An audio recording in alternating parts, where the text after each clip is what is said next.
SIR শুনানি পর্বে বাড়ছে এইআরওর সংখ্যা।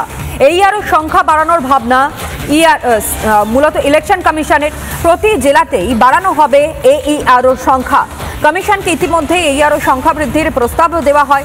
16ই ডিসেম্বর প্রকাশিত হবে খসড়া তালিকা। খসড়া তালিকা প্রকাশের পর শুরু হবে শুনানি বলেই জানতে পারা যায়।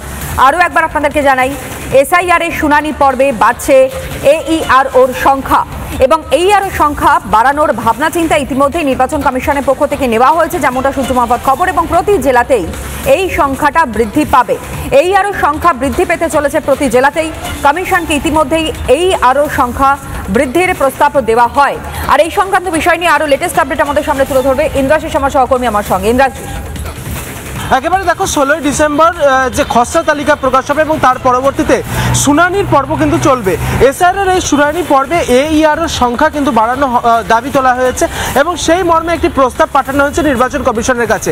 নির্বাচন কমিশন সূত্রে যেটা জানা যাচ্ছে, মূলত বীরভূম থেকে শুরু করে মুর্শিদাবাদ, মেদিনীপুর, এই যে সমস্ত জেলাগুলি রয়েছে সেইখানকার যে এইআরওর সংখ্যা সেটা কিন্তু বাড়ানোর প্রস্তাব কিন্তু জানানো হয়েছে। পাশাপাশি রাজ্যের প্রায় প্রতিটি জেলা থেকেই এই এইআরওর সংখ্যা বাড়ানোর প্রস্তাব পাঠানো হয়েছে নির্বাচন কমিশনের কাছে বলে এখনো পর্যন্ত আমরা জানতে পারছি।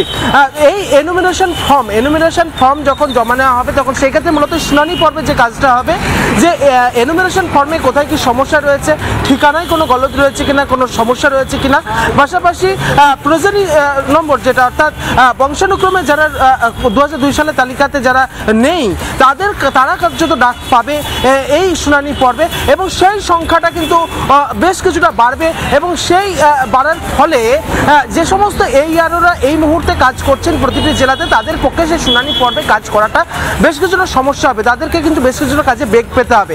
সেই কারণেই কিন্তু এই এইআরওর সংখ্যা প্রতিটি জেলা থেকে বাড়ানোর কিন্তু দাবি এবং প্রস্তাব পাঠানো হয়েছে নির্বাচন কমিশনের কাছে।